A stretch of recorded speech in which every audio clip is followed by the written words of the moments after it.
चलो बच्चा स्टार्ट करते हैं इलास्ट्रेशन 2, जिसमें हमें इंफॉर्मेशन कुछ इस तरह दी हुई है। इलास्ट्रेशन 2 में यहाँ पे from the following information prepare the columnar purchase book in the books of Shri Ji furniture mart. तो वो बनाना है। Shri Ji furniture mart deal with the purchase and sale of table chair and cupboard, तो उसके रिलेटेड है। तो फर्स्ट ऑफ ऑल बच्चा हमें ये कंसेप्ट क्लियर होना चाहिए कि इसका जो परचेज बुक बनेगा वो क्या होगा। तो डेट हमने लिखा, नेम ऑफ सप्लायर हमने लिखा, इनवर्ड इनवॉइस नंबर लिखा, एलएफ लेजर फोलियो लिखा, और यहाँ अमाउंट कैसे होगा, टेबल चेयर कपबोर्ड, और टोटल अमाउंट हम यहाँ पे लिख देंगे। Purchase book of Shreeji Furniture Mart हमने यहाँ पे लिख दिया। जो main purchase book of Shreeji Furniture Mart वो ध्यान में रखना है। इतना लिखने के बाद बच्चा अब हम सम को स्टार्ट करते हैं। इतना थोड़ा गायब कर देते हैं। एक बार ये फॉर्मेट क्लियर हो तो ही आगे बढ़ना, अदरवाइज आपको कंफ्यूजन हो सकता है बच्चा, तो वो ना हो, वो बहुत इंपॉर्टेंट है बच्चा। तो अब सबसे पहला पॉइंट जो यहाँ पे दिया हुआ है, purchase from Shri Ram Furniture Mart 10 piece of table of 1000, उसके बाद 15 पीस ऑफ चेयर 600 पर पीस, 5 पीसीस ऑफ कपबोर्ड 3000 पर पीस, और credit period of 1 month, invoice number 99। तो फर्स्ट ऑफ ऑल बच्चा ये क्रेडिट ट्रांजेक्शन है, तो वो तो प्रॉब्लम हमें नहीं है। तो यहाँ पे पहले परचेज अप्रैल 1 परचेज बुक में हम लिखेंगे यहाँ पे Shri Ram Furniture mart account, invoice number 99 है। अब यहाँ मल्टीप्लाई करना स्टार्ट करो, 1000 इंटू 10 तो हो जाएगा 10,000। यहाँ पे 15 इंटू 600 करोगे तो हो जाएगा 9000, 5 इंटू 3000 हो जाएगा 15,000। ये सबका टोटल करेंगे बच्चा, ये तीनों का 1 2 3 का टोटल 34,000 हो जाएगा, और हमारा पहला ट्रांजेक्शन क्लियर खत्म हो जाएगा। चलो अब सेकेंड पॉइंट, मतलब सेकेंड ट्रांजेक्शन, यहाँ पे purchase from Shri Krishna Furniture Mart 10 pieces of table of 1200 per piece, 12 pieces of cupboard 2500 per piece, 10% trade discount, invoice number 126, half amount will be paid immediately by cash। तो हम इसको पूरा transaction, इसको बच्चा हम पूरा ट्रांजेक्शन क्रेडिट ट्रांजेक्शन कंसिडर करेंगे और पूरा ट्रांजेक्शन ही हम रिकॉर्ड करेंगे। यहाँ पे ध्यान में रखना, सिंपल पहला जो पॉइंट है वो हमारा क्या है, तो 10 पीस और 1200 का रेट, तो 10 इंटू 1200 जो हो जाएगा 12,000।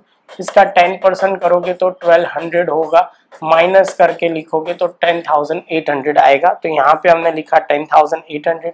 यहाँ पे हमें बच्चा लिखा गया है, आगे क्या है 1200, और तो यहाँ पे जो रेट है वो 12 पीसीस। तो पहले तो थोड़ा डायलॉग प्रॉपर और लिखना पड़ेगा। तो यहाँ पे लिखेंगे 12 इंटू 2500, और उसका जो आंसर आएगा उसमें से 10% हम काटेंगे तो 27,000 आ जाएगा। ऐसे तो मल्टीप्लाई करोगे तो बच्चा 30,000 आएगा, और यहाँ पे 10% करोगे तो 3000 और 27,000 आ जाएगा। तो इसके साथ बच्चा हमारा ये पॉइंट खत्म हो, उससे पहले ये अमाउंट लिखी, इसमें टोटल करेंगे, और हमारा ये ट्रांजेक्शन अब क्लियर हो गया। आगे चलते बच्चा। तो अब cycle purchase from Shivam cycle store, ये नॉन करंट एसेट है, जिसको बोलेंगे फिक्स एसेट है, तो इसमें रिकॉर्ड नहीं होगा। जिसमें लिखा होगा asset purchase on credit shall not be recorded in general proper, not recorded in the purchase book. Clear है बच्चा, तो वो ध्यान में रखना, नीचे नोट करके आपको लिखना पड़ेगा, following transaction will not be recorded in the purchase book. Clear, चलो आगे चलते हैं। अब यहाँ पे ये आगे ट्रांजेक्शन परचेज ऐसा दिया हुआ है, परचेज ऑफ शेयर और सब कुछ दिया हुआ है, और लास्ट में लिखा हुआ है amount paid immediately. Amount paid, तो ये ट्रांजेक्शन कैश ट्रांजेक्शन हो गया, तो इसमें रिकॉर्ड नहीं होगा। नीचे आपको प्रॉपर लिखना पड़ेगा कि टोटल कैश परचेज, ये तो recorded in the cash book, क्योंकि ये कैश ट्रांजेक्शन है तो कैश बुक में ही रिकॉर्ड होगा, वो ध्यान में रखना है। यहाँ पे बोला हुआ है an order place with the Shreeji Ambe Furniture, और ये बोला हुआ है, यहाँ पे ध्यान में रखो कि यहाँ पे ऑर्डर ही प्लेस हुआ है, ऑर्डर अभी आया नहीं है, तो ये नॉन इकोनॉमिक ट्रांजेक्शन हो जाएगा। जो नीचे लिखा होगा only place N order, non financial transaction, this will not be recorded. Clear है, ये नॉन इकोनॉमिक ट्रांजेक्शन बोला जाएगा, वो ध्यान में रखना है।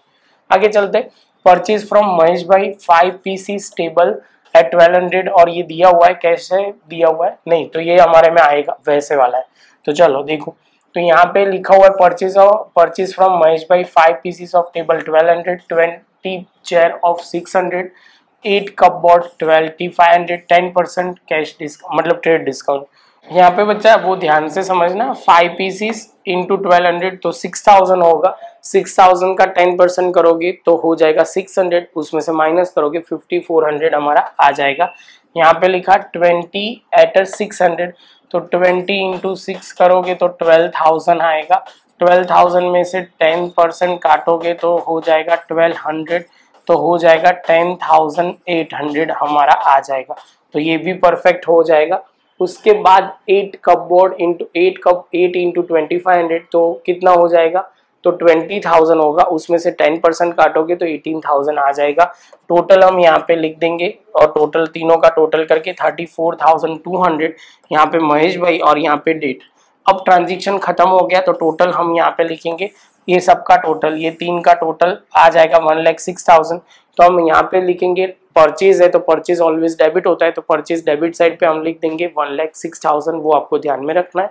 लास्ट लाइन में लिखा हुआ है total credit purchase 1,06,000 which shall be debited in the debit side of purchase account, तो वो आपको ध्यान में रखना है। बहुत सिंपल है, क्लियर हो जाएगा, लिख लो प्रॉपर नोट में। मिलते हैं नेक्स्ट लेक्चर में नए सम के साथ।